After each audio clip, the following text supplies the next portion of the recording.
Welcome back. My guest this week has been in the Nigerian Foreign Service for almost 34 years. He is currently Nigeria's ambassador to Greece.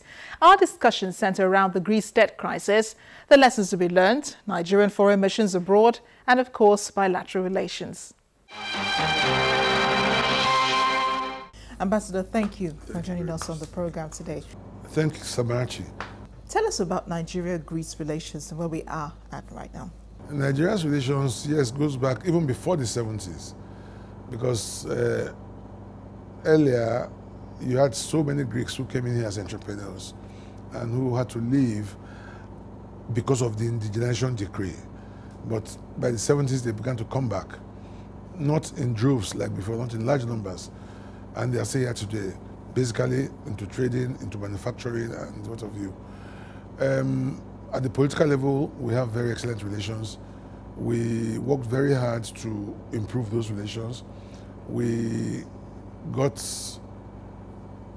an exchange of visas approved at the level of the presidents of both countries, but unfortunately, President Jonathan, the ex-President Jonathan, could not make the visits because of his busy schedule. And we are beginning with efforts to see how we can resuscitate those visits for the new president, President Muhammadu Buhari. At the level of economics, we are upgrading our bilateral framework to provide the platform for the conduct of business and economic relations. A lot of those agreements are up to date. We have negotiated them. More are being negotiated as we speak. And we're even trying to introduce more to enhance consultation between both countries, because we at the embassy and of course in the Ministry of Foreign Affairs, we believe that Greece happens to be a country that Nigeria needs to engage at this time, regardless of the economic crisis that they are going through. There is always the best time for everything. Now, Greeks are more willing to look in this direction. Hitherto, they prefer partnerships with Americans, or with other European nations within the Eurozone. But with what is going on that we've all been following, I discover a greater willingness to listen to us, because, like I said, we brought in a business forum to Nasima, and the meeting was very successful. And Greeks have seen who we are, and there's this willingness to seek Nigerian partners that they can collaborate with and create wealth. It's interesting that you should mention, the Greece debt crisis, which is ongoing right now, and economies around the world are actually freaking out concerning what would happen with Greece. What's your perception of what's happening? Yes, we have about 2,000 to 3,000 Nigerians living in Greece. I think I would like to address that first. All efforts to fully register Nigerians in Greece, and I think elsewhere, in Germany, in the US, have not been totally successful, because Nigerians themselves appear not to want to be registered. Perhaps suspicion. The Nigerian that does not have regular residence papers fears that there will be official exchange of information between the embassies and the host governments, which is not the case. No Nigerian embassy would give up its citizen to its host government. Our duty primarily is to protect them. But the fear of registration makes them run away, because they believe that their data will be available to the mission, and they will make them available to the country. Because a lot of them are irregular, at least in Greece that I know, they do the menial jobs, the regular jobs, the under-table jobs, the evening jobs. So it, of course, will affect them, because they can only be engaged to work if the economy is thriving. But like every other person that lives in Greece, the economic crisis, which is protracted, is biting. Perhaps I should shed some light on this crisis to create a fuller understanding. Greece has been in recession for more than 7 years. In fact, at this time, it should be categorized as a depression, because 2 successive negatives leads to a repression. I think a game is being played in Europe that that the world largely does not understand. It is our feeling that Prime Minister Tsipras is trying to bargain as much as he can to get all that he can get from the Eurozone group of countries. Yes, that the debts at 375 billion is not sustainable. And whether we like it or not, the issue of a bailout must come back on the table. Europe and Greece must get back to the negotiating table. It's all about negotiation. Because there is no way Greece can sustain the current debt at about 375 billion US dollars. So debt relief must be on the table. On the side of Greece, there is no way we can avoid some measure of austerity, because in the final analysis, it is European taxpayers who will provide the funds that will be used to provide further bailouts. So yes, we can talk of haircuts, we can talk of debt relief, but we must also talk of removing those issues, the lifestyle, the factors that led Greece to this position in the first instance. And that's why I think both of them will talk seriously. I believe in the next week or so, they should be able to resolve this, because everybody is now seeing that this is a path that they must go through.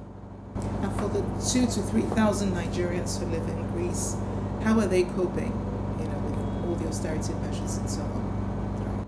Even before austerity, the life for the Nigerian in Greece and I believe elsewhere is tough. Like I said, they do menial jobs. They try to survive. They live off the streets. Some get into some petty crime and we get notified. But the night life will continue. A lot of them work in nightclubs, in restaurants. So as long as nightlife continues, they will be able to continue to earn a living. Some work in salons. People must always patronize salons. But we do our little best to know who they are, where they are, and see how well we can assist them. Of course, the mission itself does not have money. When I talk of assistance, I'm talking about the issue of attending to their official needs, documentary needs, as fast as we can, so that we can facilitate their ability to live properly in the country. There must be some lesson, the rest of us, especially Nigeria, can learn from Greece, because this is really big. And with this happening in Greece for about a third time in the space of 10 years, there must be a lesson. Mm-hmm. Yes. I think basically Nigerians should assist governments to live within their means. Any human being that, by creating a budget for yourself, you cut your coat according to your cloth. It's no longer according to the size. Because any human being that spends more money than he makes would run into debt, and at one point that they will become unsustainable.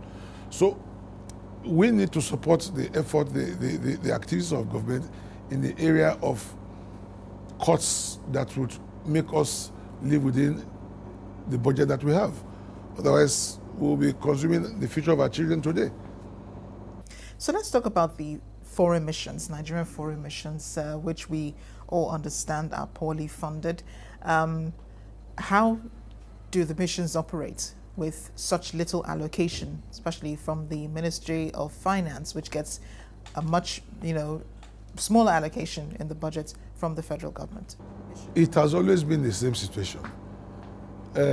I might tell you that my mission has not received an allocation now for 2 months or so, and local staff are there to be paid, landlords are there to be paid, but the money is not forthcoming. So how do foreign missions sustain themselves? There are missions that probably won't pay their staff salaries for 3 months, 4 months, 5 months, until the money, because the mission does not make money. We're not into commercial activities. Until the money comes from the remittances from home, there's no way you can pay anybody any salary. Utilities are hanging there, but we are hoping, because of course we all know what's going on. The price of oil has dropped on the market. Money available to government is dwindling, is in decline. There are competing demands. So we appreciate the effort of government to even fund the mission in the first instance. And we can only continue to appeal that they should look at funding missions properly, because it's a dicey situation. When you don't pay your local staff, it becomes a matter across town that will make them perhaps jest at the country that Nigeria cannot pay its staff. If you don't pay your house rents, landlords would make critical. They even report you to the foreign ministry, and then you get summoned to endeavor to pay your staff, pay your obligations, electricity, telephones. Yes. In Athens, we have done everything we can to be very, very prudent, and I can say that with all confidence, to be very, very prudent. But the fact is, the allocation is dwindling or not coming at all, and we can only continue to wait and expect that we get money from the central bank. And one of the major complaints that people have about Nigerian foreign missions is that they don't get the necessary support from the missions. You go there and either people are being rude to you, or you have to come back several times before you get, the attention that you need. Not in Greece. I can tell you this. When it comes to supporting Nigerians in terms of service, we give it to them. Absolutely. And I don't think any Nigerian should complain. Yeah, we can hear one or two complaints here and there, but those will be from people who do not meet the benchmarks of government. Because in what we do, we're not acting arbitrarily.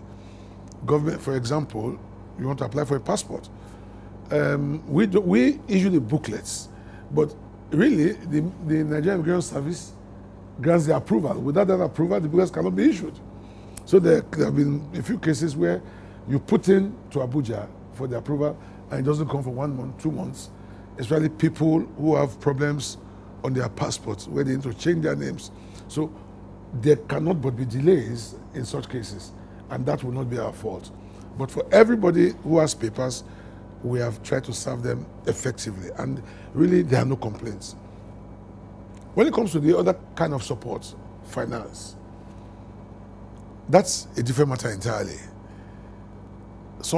Up to some 20 years ago, missions used to have votes in their books, assistance to Nigerians. It used to be a subhead. Contributions to local organizations used to be a subhead. In the days of austerity, these subheads were abolished and are no longer funded. So it is very, very difficult within the meager allocation to the mission to find money to support Nigerians extensively. However, there have been cases that are desperate, that the mission will just look for one way or the other to get some money from its allocation to assist those Nigerians.